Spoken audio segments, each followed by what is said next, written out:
नमस्कार दोस्तों, मेरे YouTube channel DF mathematics classes में आपका एक बार फिर से स्वागत है। आज का जो लेक्चर है वो क्लास 11 मैथमेटिक्स के स्टूडेंट्स के लिए है, जिसमें हम चैप्टर फर्स्ट सेट की बात करेंगे।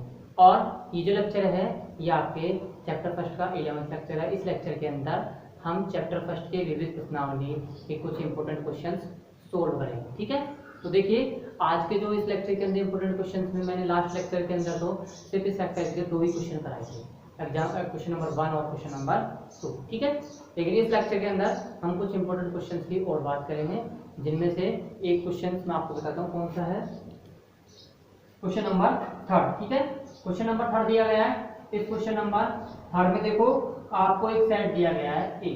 ठीक है, क्वेश्चन नंबर 3 में ए आपको एक सेट दिया गया ए, जिसमें एलिमेंट क्या है 1 4 9 16 25 36 dot dot dot and so on. ठीक है भाई, कहने मतलब एक समुच्चय ए दिया गया है जिसमें अवयवों की संख्या अपरिमित है, और जो इसका जो अवयव है वो अवयव कौन से है 1 4 9 16 25 36 और आगे भी ऐसे संख्या मिलेंगे। तो आप देखते हो यहाँ पे 1 को हम क्या लिख सकते हैं 1 के स्क्वायर, यहाँ पे संख्या को एक पैटर्न दिख रहा है आपको। इन जो समुच्चय के जो अवयव है ना, समुच्चय के अवयव को एक पैटर्न दिख रहा है। इस पैटर्न के अंदर आप देखते हो इस समुच्चय का प्रत्येक अवयव किसी न किसी संख्या का क्या है वर्ग है।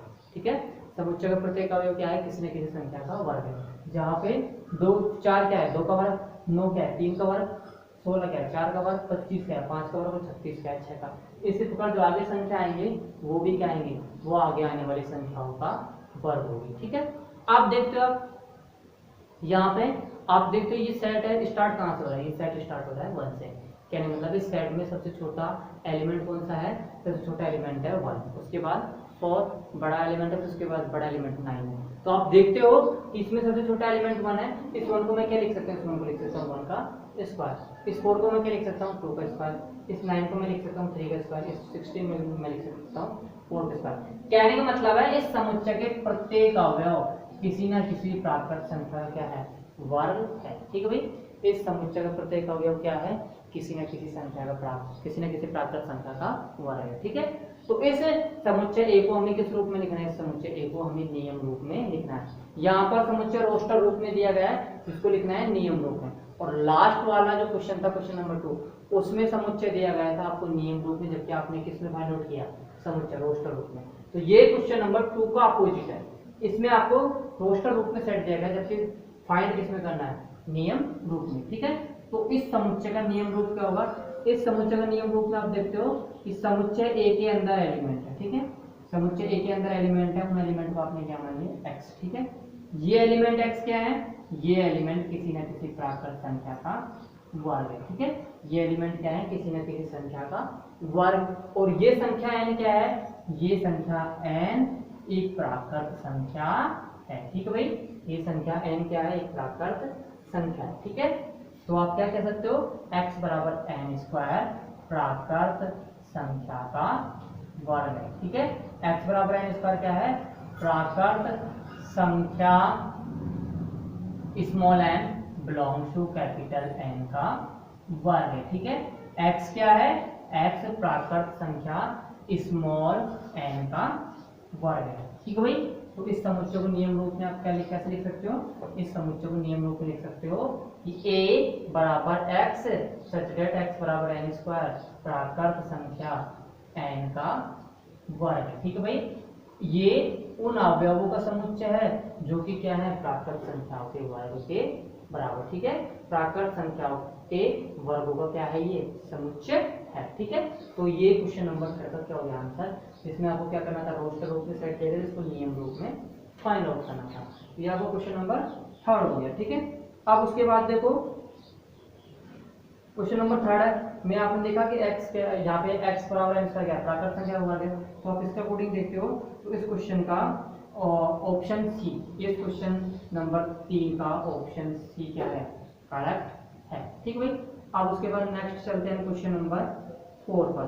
क्वेश्चन नंबर 4 पे देखते हैं, तो क्वेश्चन नंबर 4 में हमें ये चेक करना है कि निम्नलिखित में से कौन सा सेट अपरिमित है। ठीक है, निम्नलिखित में से कौन सा समुच्चय अपरिमित है।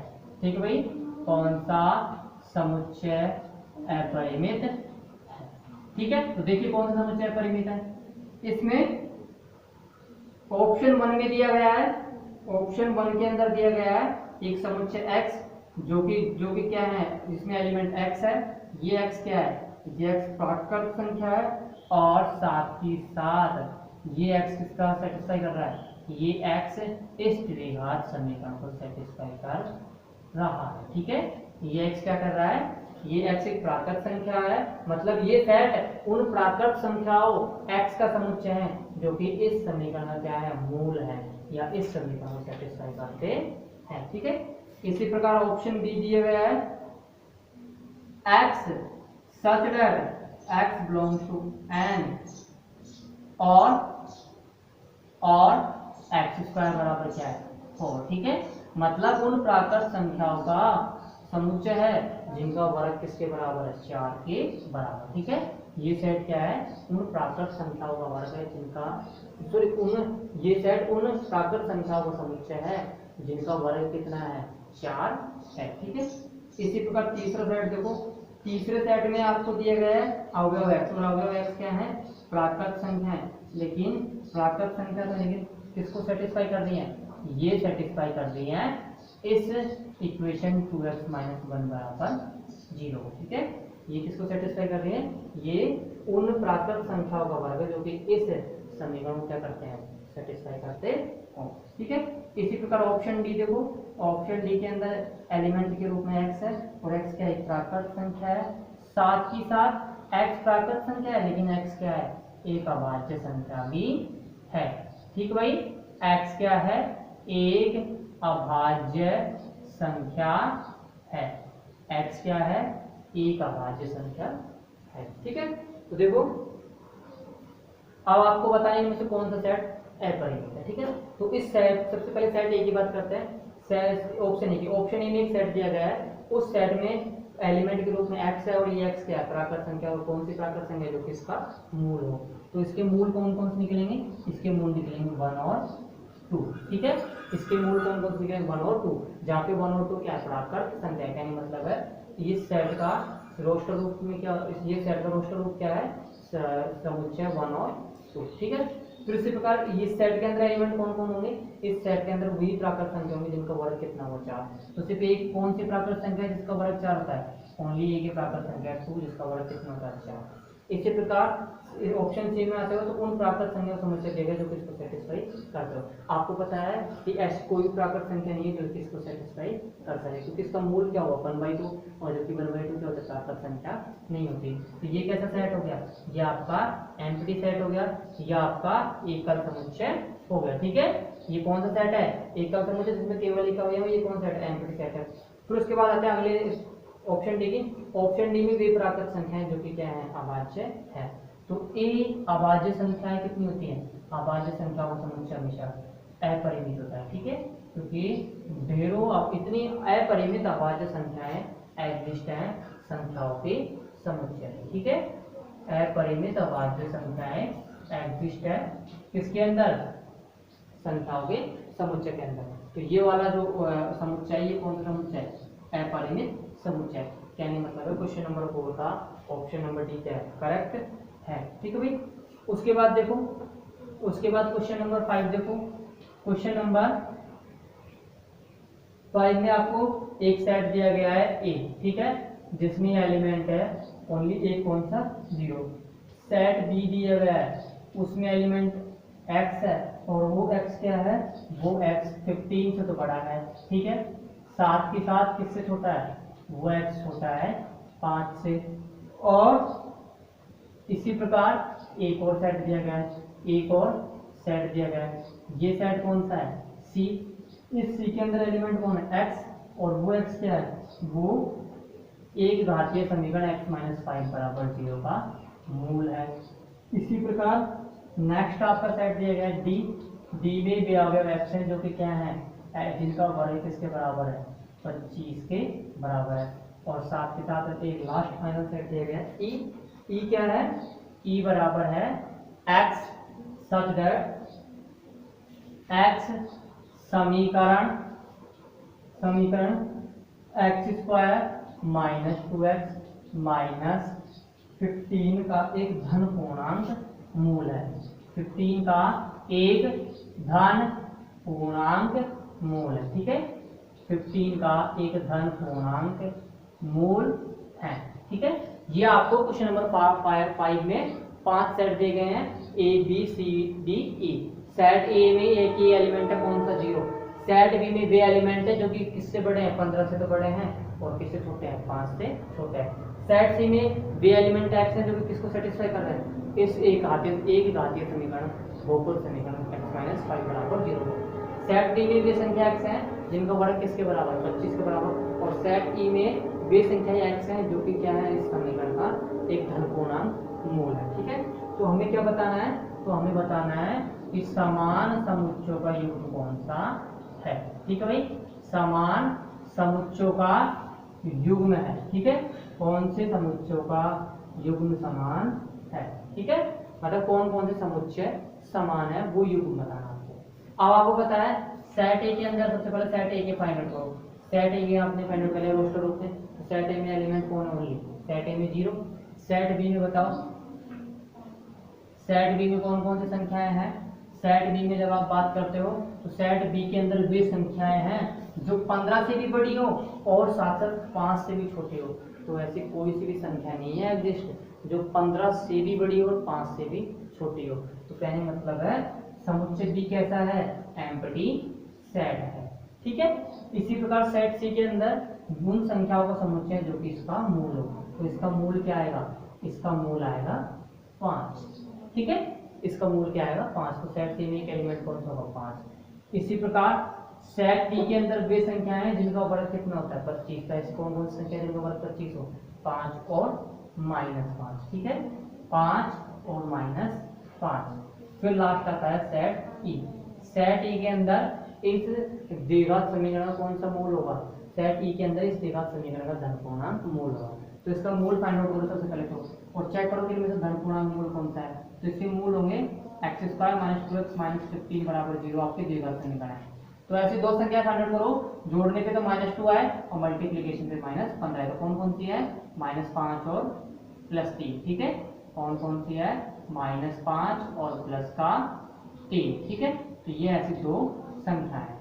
अब यहाँ से यहाँ पे ऐसे करो, x कॉमन लो तो यहाँ से हो जाएगा x - 5 और यहाँ से 3 कॉमन लो तो ये हो जाएगा x - 5, ठीक है।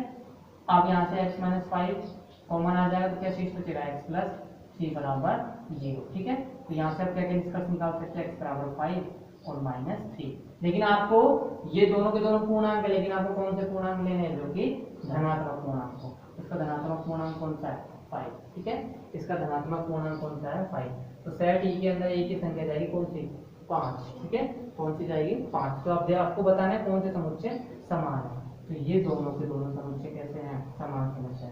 समान समुच्चय का मीनिंग होता है कि समुच्चय ए का प्रत्येक अवयव समुच्चय बी में हो, समुच्चय बी का प्रत्येक अवयव समुच्चय ए में हो, ठीक है। और दोनों में अवयवों की संख्या समान हो। तो दोनों में अवयवों की संख्या समान है, एक ही है। सी का प्रत्येक अवयव ई के अंदर और ई का प्रत्येक अवयव सी के अंदर है। मतलब समुच्चय सी और ई क्या है? समान समुच्चय है, ठीक है। तो इसके बाद क्वेश्चन नंबर 6 देखो। क्वेश्चन नंबर 6 के अंदर आपको एक समुच्चय दिया गया है 5, दूसरा दिया गया है आपको a जिसमें एलिमेंट 1 3, ठीक है। उसके बाद एक और दिया गया है सेट b जिसके एलिमेंट है 1 5 9, और उसके बाद दिया गया है एक और सेट कौन सा? c जिसके एलिमेंट है 1 5 7 और 9, ठीक है। अब आपको बताना है इसमें कि कौन सा सत्य है, कि a सबसेट b सत्य है, ठीक है, या b सबसेट c सत्य है, या c सबसेट b सत्य है, या a सबसेट c सत्य है। तो आपको बताना है इनमें से कौन सा ऑप्शन सही है। अब देखो इस ऑप्शन में चेक करते हैं क्या a b का सबसेट है। तो देखो a b का सबसेट कब होगा? जब a का प्रत्येक अवयव b के अंदर हो। लेकिन आप देखते हो a का अवयव एक तो इसके अंदर है लेकिन अवयव 3 इसके अंदर नहीं है, मतलब ये इसका सबसेट नहीं, ठीक है। फिर उसके बाद आपको चेक करना है कि क्या b c का सबसेट है। तो देखो हाँ b c का सबसेट है क्योंकि b का प्रत्येक अवयव किसके अंदर है? सेट c के अंदर है, तो b c का सबसेट है। आप चेक करो कि क्या c b का सबसेट होगा। सी बी का सबसेट होगा। सी बी का सबसेट कब होगा? जब सी का प्रत्येक समुच्चय किसके अंदर हो? बी के अंदर है। सी के अवयव 1 5 9 तो बी के अंदर है, लेकिन ना 7 बी के अंदर नहीं है, मतलब सी बी का समुच्चय नहीं है। ठीक है, और उसके बाद आता है क्या ए सी का समुच्चय? नहीं, क्योंकि 3 किसके अंदर नहीं? सी के अंदर नहीं है। तो इसका ऑप्शन बी क्या है? क्वेश्चन नंबर 6 का करेक्ट है। ठीक भाई, अब उसके पास आपको अगला क्वेश्चन दिया गया है, क्वेश्चन नंबर 7। क्वेश्चन नंबर 7 में क्या दिया गया है? आपको एक सेट दिया गया है ए, जिसमें एलिमेंट है 2 4 6 8। ठीक है, इसी प्रकार सेट बी दिया गया है जिसमें एलिमेंट है 1 4 7 8। ठीक है, और अब आपको क्या फाइंड आउट करना है? आपको फाइंड आउट करना है ए माइनस बी और बी माइनस ए। ठीक है, कौन कौन से सेट फाइंड आउट करना है? ए माइनस बी फाइंड आउट करना है, बी माइनस ए फाइंड आउट करना है। तो ए माइनस बी क्या होता है? ए माइनस बी समुच्चय ए के उन अवयवों का समुच्चय होता है जो कि समुच्चय बी में ना हो। ठीक है, ए माइनस बी समुच्चय ए के उन अवयवों का समुच्चय जो समुच्चय बी में ना हो। तो समुच्चय ए के कौन कौन से अवयव जो बी के अंदर नहीं है? तो चेक करो, देखा समुच्चय ए के कौन कौन से अवयव जो बी के अंदर नहीं है? 2 बी के अंदर नहीं है, 6 बी के अंदर नहीं है, 4 और 8 किसके अंदर है? ठीक है, तो ए माइनस बी क्या हो जाएगा? ए माइनस बी हो जाएगा 2 6। ठीक है, इसी प्रकार समुच्चय बी वन से फाइंड आउट करना है, तो बी वन से फाइंड आउट करने के लिए आपको क्या फाइंड आउट करना पड़ेगा? कि समुच्चय बी के वे अवयव ज्ञात करने हैं जो कि समुच्चय ए में ना हो। समुच्चय बी के उन अवयवों का समुच्चय जो समुच्चय ए में ना हो। तो कौन कौन से अवयव समुच्चय के जो इसमें नहीं है? 1 और 7 इसमें नहीं है, 4 और 8 है, तो बी माइनस ए हो जाएगा 1 और 7। ठीक है, तो ये आपका क्वेश्चन नंबर 7 कंप्लीट होता हुआ। फिर उसके बाद देखो क्वेश्चन नंबर 8। ठीक है, क्वेश्चन नंबर 8 को हमें किसके द्वारा चेक करना है? क्वेश्चन नंबर 8 को हमें चेक करना है वेन आरेख के द्वारा। ठीक है, दिया नहीं है लेकिन फिर भी आपको चेक करने में सिंपल रहेगा। अगर क्वेश्चन नंबर 8 को अगर आप ऐसे चेक करो तो क्वेश्चन नंबर 8 को आपको वेन आरेख के द्वारा चेक करना, तो भी आपका आंसर इजीली फाइंड आउट हो जाएगा सिंपल वे में। ठीक है, क्वेश्चन नंबर 8 दिया गया है कि निम्नलिखित में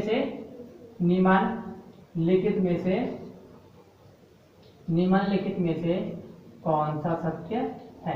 ठीक है, निम्नलिखित में से कौन सा सत्य है? जिसमें फर्स्ट ऑप्शन दिया गया है ए इंटरसेक्शन बी बराबर अगर 5 है, दिस इंप्लाइज ए बराबर 5 होगा या बी बराबर 5 होगा। फिर ऑप्शन बी है ए माइनस बी बराबर अगर 5 है, ए माइनस बी बराबर 5 है, तो ए किसका सबसेट होगा? ए सबसेट होगा बी का। ठीक है, ए माइनस बी क्या है? 5 के बराबर है, तो ये किसके, तो ये क्या होना चाहिए? ए सबसेट होना चाहिए बी का। ठीक है, इसी प्रकार थर्ड है ए यूनियन बी बराबर 5 है, तो आप क्या कह सकते हो कि क्या ए बी का सबसेट होगा? ठीक है, और फोर्थ है इनमें से कोई नहीं। ठीक है, इनमें से कोई नहीं। तो देखो कैसे करना है, आपको ये लेके चलना है जब। ठीक है, ए इंटरसेक्शन बी बराबर 5 तो आपको समझ लेना है। अब देखो ए इंटरसेक्शन बी बराबर 5 है, तो क्या ए बराबर 5 है, बी बराबर 5 होगा। ठीक है, देखो कैसे, आप ऐसे करो, सेट ए में एलिमेंट मान लो 1 2 3 और सेट बी में मान लो 4 5 6। ठीक है, सेट ए में आपने एग्जांपल लेके चलना है इसको। ठीक है, एग्जांपल लेके भी चलो तो भी आपको सही हो जाएगा। सेट ए मान लिया आपने 1 2 3, सेट बी मान लिया आपने 4 5 6। तो क्या दोनों का इंटरसेक्शन 5 आ रहा है? हाँ, दोनों का इंटरसेक्शन 5 आ रहा है, लेकिन आप देखते हो कि दोनों एम्प्टी सेट है? नहीं है, इसमें भी 3 एलिमेंट, इसमें भी 3 एलिमेंट है, मतलब ये ऑप्शन करेक्ट इनकरेक्ट हो गया। ठीक है, अब उसके बाद है a माइनस बी बराबर क्या है? 5 है।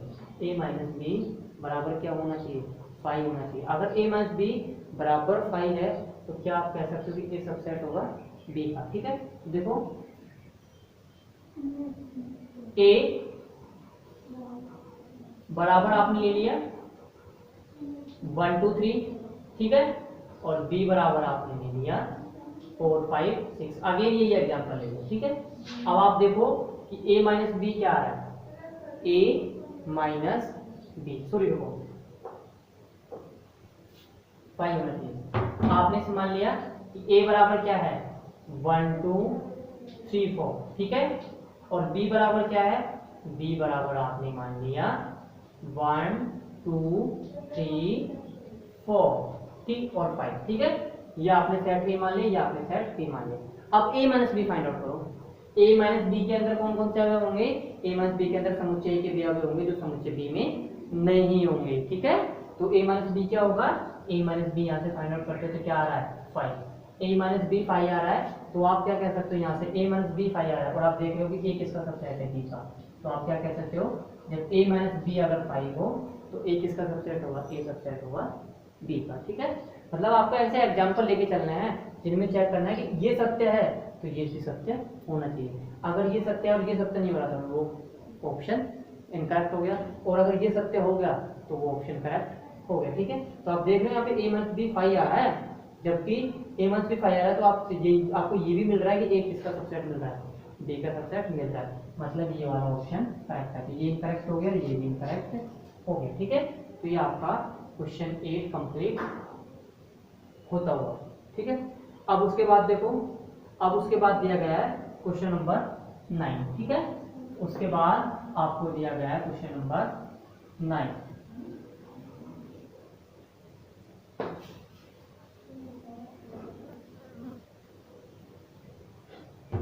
क्वेश्चन नंबर 9 देखो,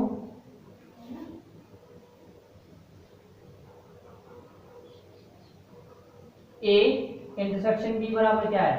5 है। आपको दिया गया है कि a इंटरसेक्शन b बराबर 5 है, तो आपको बताना है कौन सा इनमें से सत्य है ठीक है। तो सबसे पहला दिया गया है a माइनस बी बराबर क्या होगा? 5। b दिया गया है a माइनस बी बराबर a। c दिया गया है a यूनियन b बराबर 5 और d दिया गया है a माइनस बी बराबर b ठीक है। तो ये आपको बताना है कि अगर किन्हीं भी दो सेट होगा इंटरसेक्शन 5 है तो क्या इनमें से कौन सा सत्य है। अब इसको करना है आपको वेन आरेख के द्वारा ठीक है। तो वेन आरेख में आप ऐसे करो, सबसे पहले सार्वत्रिक समुच्चय ले लो u ठीक है। वेन आरेख में आपने मान लिया u क्या है? सार्वत्रिक समुच्चय। इसको किससे रिप्रेजेंट करोगे? इसको रिप्रेजेंट करोगे आयत से ठीक है। तो यह आपने मान लिया सार्वत्रिक समुच्चय। इसमें दो सेट मान लिया आपने, कौन कौन से? a और b ठीक है। ये a हो गया और ये b हो गया। अब आप देखो आपको क्या दिया गया है कि आपको दिया गया है a इंटरसेक्शन b बराबर क्या है? 5। तो मैं देखो तो उसी प्रकार अकॉर्डिंग दिए हैं यहाँ पे a और b का इंटरसेक्शन क्या है? 5 आ रहा है, क्योंकि दोनों में प्रतिच्छेद नहीं कर रहे, दोनों में कोई भाग व घनिष्ठ नहीं है, तो इन दोनों का प्रतिच्छेद, इन दोनों का इंटरसेक्शन 5 आ रहा है ठीक है। अब आपको बताना है कि इनमें से कौन सा ऑप्शन सत्य है। जब a इंटरसेक्शन b बराबर 5 है तो आपको बताना है इनमें से कौन सा सत्य है। तो चेक करो कि क्या ये सत्य है कि a माइनस b बराबर 5 होगा? a माइनस b बराबर 5 होगा। देखो a माइनस b के अंदर कौन से होंगे? समुच्चय a के वे अवयव जो कि b के अंदर ना हो ठीक है। समुच्चय a के अंदर आपने कौन से अवयव मान लिए? आपने मान लिए 1 2 3। समुच्चय b के अंदर आपने मान लिए 4 5 6 ठीक है। अब आप देखते हो दोनों का इंटरसेक्शन क्या आ रहा है? दोनों का इंटरसेक्शन आ रहा है 5 ठीक है। दोनों का इंटरसेक्शन 5 आ रहा है तो आप देखते हो कि a माइनस बी क्या है? a माइनस बी 5 के बराबर नहीं आ रहा। a माइनस बी किसके बराबर आ रहा है? a के बराबर ठीक है। a माइनस बी किसके बराबर आ रहा है? a के। तो यहाँ से कौन सा ऑप्शन करेक्ट है? ऑप्शन नंबर बी ठीक है। अब उसके बाद देखो नेक्स्ट, उसके बाद आपको क्वेश्चन नंबर 10 दिया गया है। क्वेश्चन नंबर 10 सिंपल सा है, सिर्फ आपको ये बताना है कि इसमें छायांकित भाग कौन सा है ठीक है। इसमें आपको सार्वत्रिक समुच्चय दिया गया u, ये समुच्चय a, ये समुच्चय b, और इसमें ये वाला भाग छायांकित किया गया है। तो बताना है कौन सा भाग है ठीक है। आपको ये बताना है कौन सा भाग है। a यूनियन b है ये, या a इंटरसेक्शन b है ये, या a माइनस b है ये, या b माइनस a ठीक है। मैंने आपको बताया था वेन आरेख के द्वारा जब भी दो समुच्चयों को यूनियन करते हैं तो कौन कौन से पोर्शन आएंगे? एक तो ये पोर्शन, एक ये वाला और एक ये वाला। तो ये इसमें तो सिर्फ कौन सा आ रहा है? सिर्फ ये पार्ट आ रहा है, तो ये ऑप्शन इनकरेक्ट हो गया। ए इंटरसेक्शन बी में कौन सा आता है? ये वाला पोर्शन, तो ये भी नहीं है। ये वाला कौन सा पोर्शन है? ये वाला पोर्शन a माइनस बी ठीक है। मैंने बताया था ये तो कौन सा हो जाएगा? a minus B. ये कौन सा हो जाएगा? b माइनस ए, और ये वाला हो जाएगा a इंटरसेक्शन b ठीक है। ये कौन सा पोर्शन है? a माइनस बी ठीक। अब उसके बाद देखो उसके बाद आपको एक क्वेश्चन नंबर 11 दिया गया जो कि आपको सोल्व कर लेना। तो दो समुच्चयों को क्या निकालना है, आपको अंतर निकालना है। ठीक है, क्या करना है आपको, दो समुच्चयों का अंतर समुच्चय निकालना है। ठीक है, फिर उसके बाद दिया गया आपको क्वेश्चन नंबर 12। क्वेश्चन नंबर 12 दिया गया है और उसमें बताना है कि निम्नलिखित कथनों में से सत्य कथन है। निम्नलिखित कथनों में सत्य कथन है। सत्य कथन है, आपको ये बताना है कि इनमें से कौन सा स्टेटमेंट करेक्ट है। ठीक है, जिसमें फर्स्ट स्टेटमेंट दिया गया आपको 2, 3, 4, 5 तथा 3, 6 असंयुक्त समुच्चय। ठीक है, 3, 6 असंयुक्त समुच्चय। सेकंड है ए ई आई ओ यू तथा ए बी सी डी असंयुक्त समुच्चय। ठीक है भाई, फिर नेक्स्ट है सी 2, 6, 10, 14 तथा 3, 7, 11, 15 असंयुक्त समुच्चय। और डी है 2, 7, 10 और 3, 7, 11। ठीक है, 3, 7, 11 असंयुक्त समुच्चय। ठीक है, तो आपको बताना है इनमें से कौन से असंयुक्त समुच्चय है। तो आपको डेफिनेशन शायद नहीं लिखाई है, तो आप ध्यान रखना, आपको दो सेट दिए गए हैं ए और बी। ठीक है, तो दोनों समुच्चय असंयुक्त समुच्चय कहलाते हैं यदि उनमें कोई भी अवयव घनिष्ठ ना हो। मतलब उन दोनों का इंटरसेक्शन किसके बराबर हो, उन दोनों का इंटरसेक्शन बराबर हो पाई के। दो समुच्चय असंयुक्त समुच्चय कहलाते हैं यदि उनका इंटरसेक्शन किसके बराबर आ रहा हो, पाई के बराबर आ रहा हो। तो सिर्फ आपको चेक करना है कि इनमें से किसका इंटरसेक्शन पाई के बराबर आ रहा है। इन दोनों का इंटरसेक्शन लो तो क्या आ रहा है, इन दोनों का इंटरसेक्शन पे आ रहा है एलिमेंट 3। ठीक है, तो ये असंयुक्त समुच्चय नहीं होंगे। इन दोनों में इंटरसेक्शन लेते तो कौन कौन से एलिमेंट्स आ रहे हैं इंटरसेक्शन में, एलिमेंट ए आ रहा है, मतलब ये कैसा समुच्चय है, असंयुक्त समुच्चय नहीं है। और ये कैसा समुच्चय है, ये असंयुक्त समुच्चय क्योंकि इनमें कोई भी एलिमेंट सेम नहीं है। और ये कैसा समुच्चय है, ये असंयुक्त समुच्चय नहीं है क्योंकि कौन सा एलिमेंट कॉमन आ रहा है, एलिमेंट 7 कॉमन आ रहा है। ठीक है, तो ये आपका क्वेश्चन नंबर 12 कंप्लीट होता हुआ। उसके बाद देखो नेक्स्ट है क्वेश्चन नंबर 13। ठीक है, उसके बाद है क्वेश्चन नंबर 13। क्वेश्चन नंबर 13 में आपको यू दिया गया है सार्वत्रिक समुच्चय जिसमें एलिमेंट है 1, 2, 3, 4, 5, 6। ठीक है, 6 एलिमेंट दिए गए। सेट ए में कौन कौन से एलिमेंट दिए गए हैं, 2 और 3, और सेट बी में एलिमेंट दिए गए हैं 3, 4 और 5। तो हमें बताना है कौन सा सत्य है। ठीक है, हमें क्या बताना है कि इनमें से कौन सा सत्य है। तो देखो पहला ऑप्शन दिया गया है आपको ए यूनियन बी बराबर, ए यूनियन बी का कॉम्प्लीमेंट बराबर 2, 3, 4 और 5। ऑप्शन बी है बी माइनस ए बराबर 4, 5। ठीक है, ऑप्शन सी है ए माइनस बी बराबर 2, 4, 5। और ऑप्शन डी है ए यूनियन बी बराबर 3। ठीक है, तो आपको बताना है सार्वत्रिक समुच्चय है जिसमें 6 एलिमेंट देंगे 1 से लेकर 6 तक। ए के अंदर 2 एलिमेंट 2 और 3 है, बी के अंदर 3 एलिमेंट 3, 4, 5 है। तो आपको बताना है इनमें से कौन सा सत्य है। ठीक है, तो देखो सबसे पहले ऑप्शन डी की बात करते हैं। ऑप्शन डी के अंदर आपको क्या देगा है, दोनों सेटों का यूनियन। दोनों सेटों का यूनियन इस सेट के बराबर है नहीं, तो दोनों सेटों का यूनियन करते हो तो क्या आ रहा है 2, 3, 4, 5 आ रहा है, जबकि यहाँ पे कौन से एलिमेंट होंगे 3। तो ये वाला ऑप्शन इनकरेक्ट होता हो। ठीक है, अब ऑप्शन सी की बात करते हैं। ऑप्शन सी के अंदर आपको क्या फाइंड आउट करना है, ए माइनस बी। तो ए माइनस बी किसके बराबर आ रहा है 2 4 5 के। आप चेक करोगे क्या a माइनस बी 2 4 5 के बराबर आ रहा है। a माइनस बी के अंदर कौन से एलिमेंट होंगे समुच्चयों के, समुच्चय ए के भी एलिमेंट होंगे जो कि बी में ना हो। तो देखो समुच्चय ए में सिर्फ एक एलिमेंट 2 ऐसा है जो किसके अंदर नहीं है, बी के अंदर नहीं है। ठीक है, तो ये वाला ऑप्शन भी क्या हो गया, इनकरेक्ट हो गया। a माइनस बी किसके बराबर आ रहा है, a माइनस बी बराबर आ रहा है आपके किसके 2 के। ठीक है, a माइनस बी किसके बराबर आ रहा है 2 के।